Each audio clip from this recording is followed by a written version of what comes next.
Look at this. This is not just three of us on the couch, but a fourth is on the couch. We're all here. This never happens. Welcome, Maya, to the couch. Hello. Yeah. Long time no see. I know, it's been a while. Yeah. Yes. So this week, one of my friends sent me this TikTok of somebody who moved away from the U.S. to Germany, and he was talking about all the things that he's not afraid of or nervous about anymore since moving away from the U.S.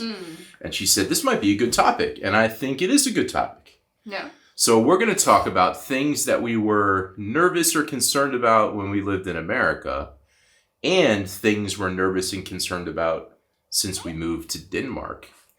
And Brisket's gonna yawn on this week's Traveling Young.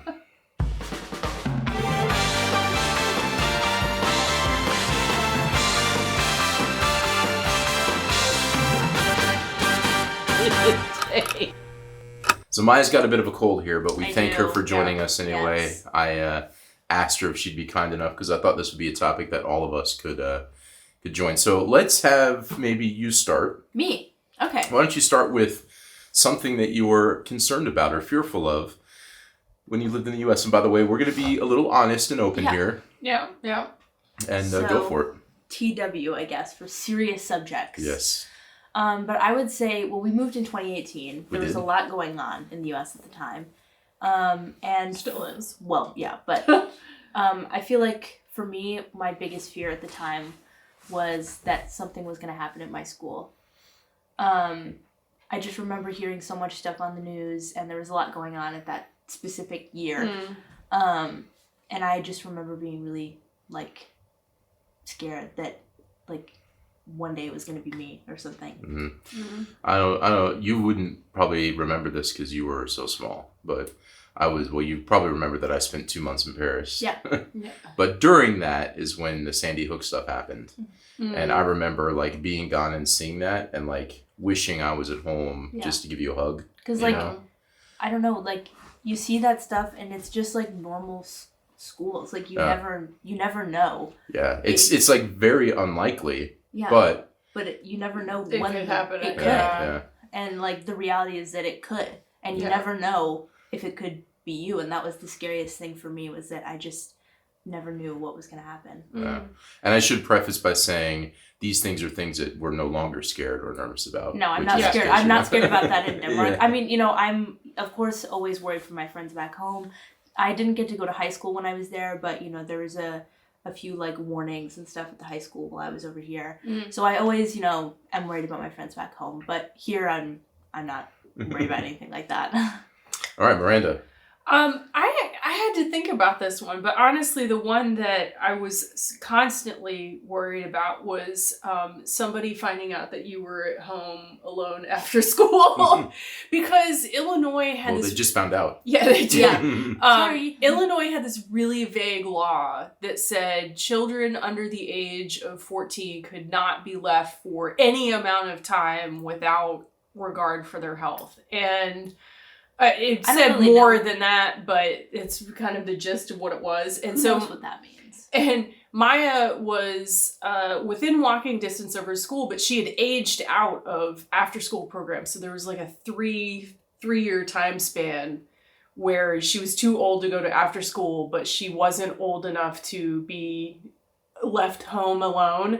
So I would constantly be on the phone with her. I'm like, do not let your friends come over after school. They always did. It always ended up being everybody was over at our house. Because our house was the closest. But also, if you don't know what after school is, it's basically just daycare kind of that you just go you were to there until 6 o'clock. After school. Yeah. Until your parents come pick you up. But there was none of that for middle school I was kids. constantly worried that some nosy Nelly was going to find out Maya was home alone and call Child Protective Services on I was me. 11. And we do have to say, we don't know what would happen if they did. We really, it's but I know it's not something, I'm not saying you shouldn't be, I just want to make sure people, because people say stuff like, oh, you can't leave your kids outside. They can't go play outside and stuff. And I mean, that's not really true in most places. This idea that... I mean, it definitely depends on where you are. Yeah, if you're in a city, are. but we lived in a suburb, I was and that's all about endangering your child. So the way you read those rules, it's about if your child's in danger or something like that, and making sure you're protecting them more than anything. So don't leave your child home alone for I mean, days. the way that law was written, it was because there had been some parents who left for like 3 days at a time obviously. and left their kids, you know. I just want to preface this because people will take a comment and then be like, oh, no kids can go outside and play, it's I mean, it's as a parent, you think about that stuff, and it's more to protect your children. And I'm sure if somebody knew, they would just say, please don't do that with your child. We're not going to be going to jail. Yeah, but I don't even want somebody I know, I don't either, but oh my goodness.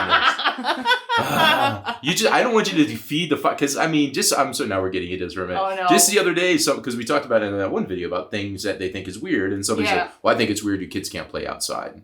And that's not very common. I mean, Joanna's kids play outside. I played outside. You played outside. So I just don't want to give the impression I mean, maybe that kids can't have any independence. I mean, it's probably not like the 80s anymore where it's like, okay, just be back by the time the street lights are that's true. But, I was allowed to like play outside of the house. Like, if you could just like see me from the kitchen window, like whatever. But anyway, I wasn't, running free. But people, not people, it's just... I don't know how to say it. I feel like we're going way too deep on this now. It's just take it with a grain of salt. Take it with a grain of salt. Yeah. And it's something to be worried. And I'm not trying to dismiss the fact that you were concerned or anything. So what I was concerned about in the U.S. is if one of us got sick and needed long-term care. Yeah. Or if this still worries me because my parents and family are still in the U.S. If somebody gets sick and that long-term care is really expensive. Your health insurance covers you for parts of it. My parents and their age, what they receive as seniors covers for a portion of long-term care, but not forever. If you need like 2 or 3 or 4 years worth of long-term care. Yeah. That's like ridiculously expensive. Yeah. And that would always worry me because that's like you can only plan and save for so much stuff, and you don't know. Mm-hmm. It may not be enough, or you don't know. Yeah. Or you spend all your life saving for these things to happen, and then you end up not getting to enjoy some of your life because you've spent all your money saving for a catastrophe. Yeah. And maybe that doesn't happen, and then you're too old to enjoy some of the... I was reading an article about somebody who'd been seriously injured, and rather than being able to focus, because while they were in the ambulance on the way to the hospital, rather than being able to focus on, I was just in this serious accident, they were like, how much is this going to cost me? Yeah, there's like so many people in the U.S. who like set up GoFundMes if they've like been in a car accident or like they have cancer or something, like any long care thing. There's so many people that set up like GoFundMes and stuff. A car accident where you like lose a limb or something, and you require tons of rehabilitation and stuff. I mean, that could be it's just expensive. Difficult to and deal that with. kind of thing can happen to literally anyone. Yeah, absolutely. It could be not your fault or Accidents anything. are not classist. Yeah. So those are 3 things about America. Now, since we've lived in Denmark, something for you that kind of keeps you up at night occasionally. Something that keeps me up at night is probably something happening with the visa and us having to go home and me being separated from Vilas is probably my number one fear. Because, going back home is a fear in general, but also just being separated from him would be pretty terrible. We just celebrated our 2-year anniversary. Yay! Thanks. I like Vilas.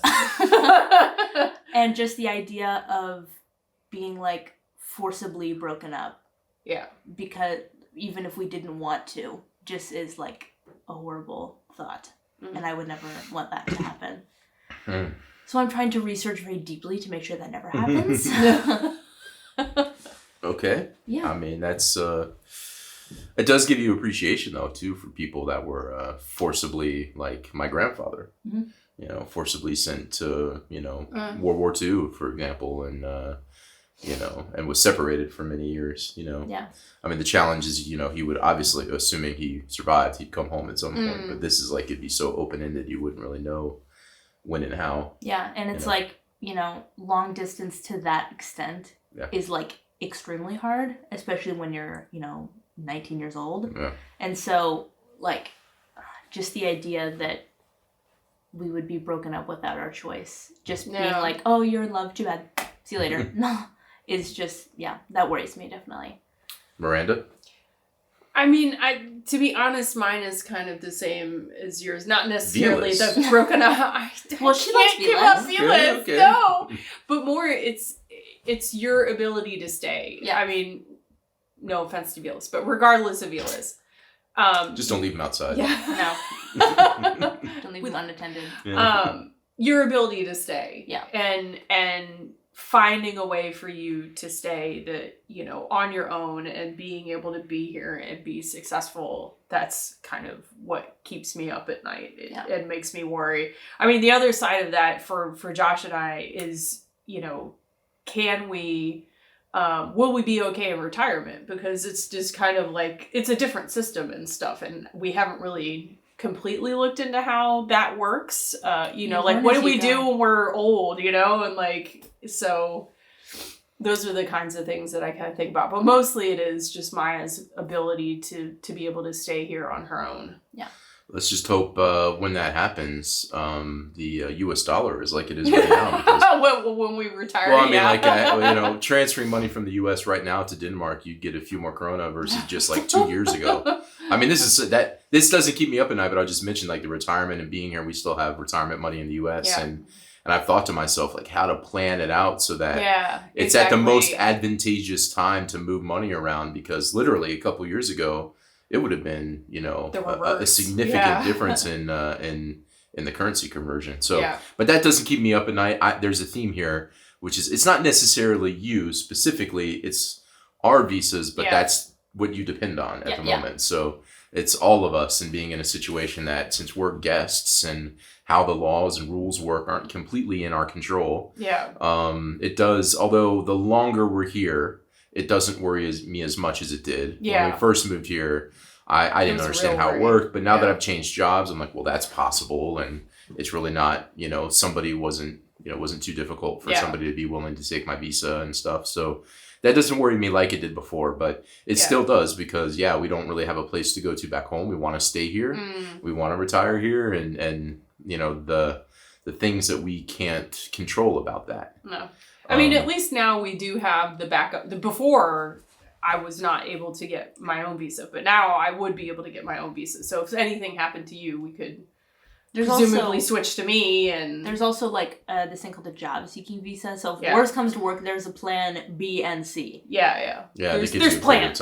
Yeah, but still, it's it's nerve-wracking. It is that's the thing. But I mean, I'd say the good thing, if we turn that into a positive, is we're not concerned about health and safety. No, definitely. So we focus on and the reason why we're concerned about having to leave here is because we like it, and those things don't worry us as much. So I mean, I guess this is one of the best things to worry about given the options. And we're obviously in a pretty good situation and shouldn't have any issues, but it is still a little nerve-wracking since it's not our country and we have this visa. It's not like we can always... But I think that's why it's, you know, we are working hard. We've been on a little bit of a break, admittedly, but working towards getting permanent residency and stuff so that we can... That's even more of a cushion, I think, for us. Well, if that happens, I mean, then we're just... Feeling more comfortable and... Few years away from being able to get citizenship then. But yeah. I mean, permanent residency is like citizenship light. But with you, diet. it's like Matrix. Like we have to look at tables and there's like, what are all the options and when can Venn you do diagrams. it? And, there's Venn diagrams. Well, actually, why don't we say this? Well, we can wrap up the video. Yes. But we can say, if you didn't see the video where Maya talked about some of her visa concerns specifically, watch that video below. Yes. Over here or over there somewhere. And there you go. And that's it. I think we're gonna say goodbye and hope this was interesting. What concerns you as a Dane? I don't know. I'm trying to think of some way to engage with people. Like, what do you think is something that you wish were? That would be interesting. If like, you were in our shoes, what would you be scared of? What is the average Dane concerned about day in and day out? Because we have such a different perspective where we came from a very, I will say, dysfunctional system. So what's it like living in a, comparably functional system? So as an observer. There's also the utopia of not fully understanding the news, which I find is nice. That's true. I think there's some dysfunction there. Just ask the Minx. But we know Gate happened, and so. All right. Anyway, let us know what you would, you're the things that you think about as a Dane. It'd be interesting for us to know for ourselves And maybe when we become citizens, if that happens, we'll then have those same things. Yeah. I don't know. We'll have those same We'll inherit your concerns. We won't have to Yes. think about our visas anymore, at least. No. All right. Anyway, that's it. We're going to say goodbye. Thanks, Bye. Maya, for joining us. Of course. Brisket got kicked out, Yeah, but I did. here you go. We'll see you Bye. later. Bye. Bye.